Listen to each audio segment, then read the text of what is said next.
Hello বন্ধুরা, তোমরা সবাই কি করছো? তোমাদের রান্না বান্না কাজকর্ম কতটুকু এগোলো? তো আমার মোটামুটি কমপ্লিট হয়ে গেছে। ঠাকুর পুজোটা দিলেই হয়ে যায়। যেই স্নান করতে যাব বাথরুমের দিকে ঢুকেছি, অমনি ধুপ করে একটা আওয়াজ পেয়েছি। মনে করলাম নারকেল পড়েছে, দেখি না তো, নারকেল গাছতলায় নারকেল পড়েনি। এসে দেখি এই গাছটার তলায় ইনি পড়ে আছে। তো তোমরা কমেন্ট বক্সে জানিও ইনি কে, নাকি আমি দেখিয়ে দেবো, বলে দেবো ইনি কে আছে ভেতরে। মজার ব্যাপার কি জানো, তা অনেকেই জানো যে এখন হনুমানের ভয়ে কলা গাছের কলা বস্তা দিয়ে বেঁধে রাখা হয়।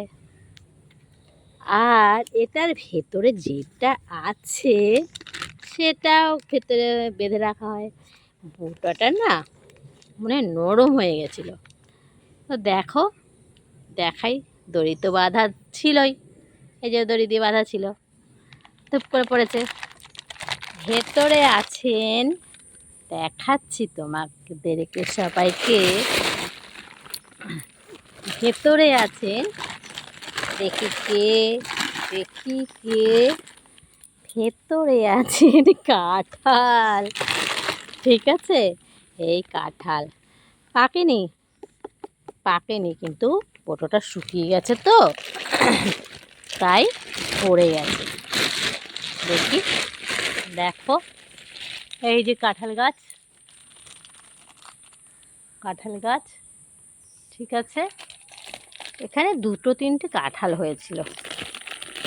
আমরা তো সব কাঁঠাল পাতা বিক্রি করে দিই, কারণ ইঁচড় কাঁঠাল এগুলো গাছে হলে হনুমানের ভয়ে তো রাখা যায় না, তার জন্য আমরা কাঁঠাল পাতা বিক্রি করে দিই। এর ফাঁকে ফোকরে যে কটা ইঁচড় হয় আর কাঁঠাল হয় আমরা সবই মোটামুটি সবাইকে দিয়ে ধুয়েই খাই। কাঁঠালটা অতটা খাওয়াই হয় না, ইঁচড়টা একদিন কি দুদিন, আমাদের খেতে চায় না, ভালোবাসে একদিন কি দুদিনই ভালোবাসা, তারপরে বেশি না। তাহলে তোমরা দেখতে পেলে হনুমানের ভয়ে আমরা গ্রামে থাকলেও কোনো ফল খেতে পারি না। তোমাদেরকে আগেও দেখিয়েছি হনুমানের ভয়ে একটা আমও খেতে পারিনি আমরা, হনুমানের ভয়ে না, সরি, হনুমানের জন্য। তো দেখো, বেলপাতা গাছে বেলপাতা তাও খেয়ে নেয় হনুমান, বেল তো হতে দেয় না। বেল হলে কি হয়, ওরা আমাদের ঘরের ছাদে নিয়ে গিয়ে ঠোকা মেরে ফাটিয়ে খেয়ে নেয়। তো তোমরা দেখতে পেলে কাঁঠাল। ঠিক আছে, এখন আমি কাঁঠালটাকে ঘরে নিয়ে যাই। তো তোমাদের ভিডিওটা যদি ভালো লেগে থাকে আমার ভিডিওটা, তো কমেন্ট বক্সে শেয়ার করো, কমেন্ট বক্সে কমেন্ট করো, ভালো লাগলে লাইক করো।